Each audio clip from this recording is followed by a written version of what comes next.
Bismillahirrahmanirrahim. Perkenankan kami berbagi adab memuliakan tamu. Salah satu akhlak mulia yang ditekankan dalam Islam adalah menghormati tamu. Bahkan Rasulullah SAW menjadikannya sebagai bukti kebenaran iman seseorang. Dalam hadis dari Abu Hurairah radhiyallahu anhu, Rasulullah SAW bersabda, "Man kana yu'minu billahi wal yaumil akhir falyukrim dhaifahu." Siapa yang beriman pada Allah dan hari akhir, maka hendaknya dia memuliakan tamunya.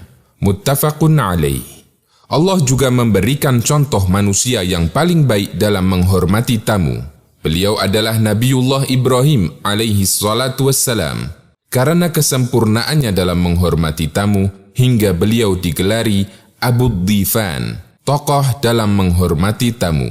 Di kesempatan ini kita akan melihat bagaimana adab yang diajarkan dalam Islam terkait menghormati tamu. Pertama, perbanyak teman dari orang yang baik. Teman kita adalah para calon tamu kita. Ketika kita banyak berteman dengan orang baik, maka tamu yang akan mendatangi kita adalah orang baik. Rasulullah SAW berpesan, "La tusahib illa mu'minan, wa la ya'kulu ta'amaka illa taqiyun." Janganlah kamu berteman melainkan dengan orang mukmin, dan janganlah makan makananmu melainkan orang yang bertakwa. Hadis riwayat Abu Dawud, Tirmidzi, dan dihasankan Syu'aib al-Arnaud. Sabda Nabi SAW, "Janganlah makan makananmu melainkan orang yang bertakwa," merupakan pesan agar kita banyak berteman dengan orang baik, agar tamu yang makan suguhan kita juga orang baik. Dalam Al-Quran, Allah pilihkan teladan adab bertamu dari kalangan malaikat yang mendatangi Ibrahim. Hal ataka hadithu dhaifi Ibrahim al-mukramin? Sudahkah sampai kepadamu Muhammad cerita tentang tamu Ibrahim yang dimuliakan? Quran Surat Ad-Dhariyat ayat 24. Yang sejatinya ini menjadi pujian bagi Ibrahim, karena Allah pilih malaikat sebagai tamunya. Kedua, dianjurkan untuk menyambut tamu. Ibnu Abbas radhiyallahu anhu menceritakan bahwasanya tatkala tamu dari suku Abdi Qais datang kepada Nabi SAW, beliau menyambut mereka dengan mengucapkan, "Marhaban bil wafdil ladina ja'u ghaira khazaya wala nadama." Selamat datang kepada para utusan yang baru tiba tanpa rasa terhina dan menyesal. Hadis riwayat Bukhari. Allah memberikan contoh dalam Al-Quran berupa penyambutan Ibrahim kepada tamunya. Allah berfirman, "Hal ataka hadithu dhaifi Ibrahim al-mukramin? Iddakhalu alaihi faqalu salama, qala salamun." Sudahkah sampai kepadamu Muhammad cerita tentang tamu Ibrahim yang dimuliakan? Ketika mereka masuk ke tempatnya lalu mengucapkan salaman, Ibrahim menjawab salamun. Quran Surat Ad-Dhariyat ayat 24 dan 25. Para ulama menjelaskan, salam yang diberikan Ibrahim lebih sempurna dibandingkan salam yang diberikan malaikat. Malaikat menyatakan dengan kalimat salaman, yang maksudnya kami memberi salam untukmu. Sementara Ibrahim menjawab dengan kalimat salamun, yang maksudnya semoga salam selalu tercurah untuk kalian. Artinya, Ibrahim memberikan doa salam yang lebih langgeng untuk tamunya. Demikian keterangan Ibnul Qayyim dalam Zadul Muhajir. Dan mengenai cara penyambutan tamu bisa dilakukan sesuai adat dan budaya masyarakat setempat. Ketiga, segera berikan hidangan dan buat tamu kita merasa nyaman, sehingga tidak merasa kehilangan ketika hendak menyiapkan suguhan. Nabi Ibrahim mencontohkan hal ini. Allah menceritakan, "Faragha ila ahlihi faja'a bi'ijlin samin." Ibrahim cepat menemui istrinya diam-diam, lalu datang membawa daging anak sapi gemuk. Quran Surat Ad-Dhariyat ayat 26. Yang dilakukan Ibrahim ketika beliau hendak menghidangkan makanan untuk tamunya, beliau pergi dengan cepat, diam-diam, menunjukkan sikap beliau segera dalam memuliakan tamu, dan dilakukan diam-diam agar tamu tidak merasa malu karena merasa merepotkan tuan rumah. Keempat, sediakan suguhan semampunya dengan berusaha menyuguhkan yang terbaik.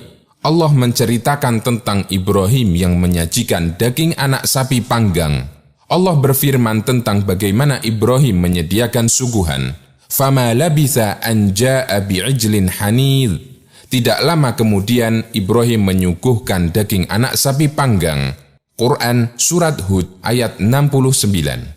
Hanya saja kita dilarang untuk berlebihan dalam memberi hidangan, terlebih jika motivasinya untuk riya. Ibnu Abbas menceritakan, Inna Nabiyya sallallahu alaihi wasallam naha an ta'amil mutabariyaini an yu'kal.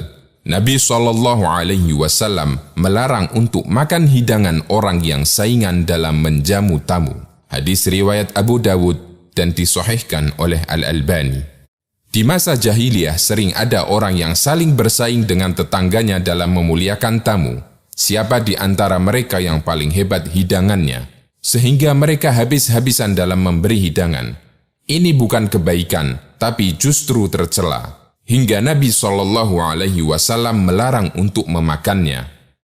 Kelima, pastikan yang menyuguhkan hidangan Anda sendiri dan bukan pembantu, dan dekatkan hidangan itu ke tamu. Ibrahim telah memberikan contoh dalam hal ini. Allah menceritakan, فَقَرَّبَهُ إِلَيْهِمْ قَالَ أَلَا تَأْكُلُونَ. Lalu Ibrahim mendekatkan hidangan itu kepada tamu-tamunya sambil berkata, silahkan makan. Quran Surat Ad-Dhariyat ayat 27. Ibrahim menghidangkan suguhan itu sendiri sebagai bentuk pelayanan tamu dari beliau. Ibrahim tidak menyuruh orang lain untuk menghidangkan makanan itu. Ibrahim juga mendekatkan hidangan itu tanpa terlebih dahulu menawarkan kepada mereka, sehingga tamu tidak merasa dirinya telah merepotkan tuan rumah. Keenam, perhatikan adab-adab syar'i selama melayani tamu, seperti tidak bersalaman dengan lawan jenis. Sahabat Ma'qil bin Yasar radhiyallahu anhu pernah mengatakan, la'an yut'ana fi ra'si rajulin bimikhyatin min hadidin khairul lahu min an yamassam ra'atan la tahillu lahu. Ditusuknya kepala seseorang dengan pasak dari besi, sungguh lebih baik baginya daripada menyentuh wanita yang bukan mahramnya. Hadis riwayat Tabrani dalam Al-Kabir. Bahkan jika memungkinkan, dipisahkan antara tamu lelaki dan tamu wanita. Karena Allah perintahkan agar masing-masing menundukkan pandangan.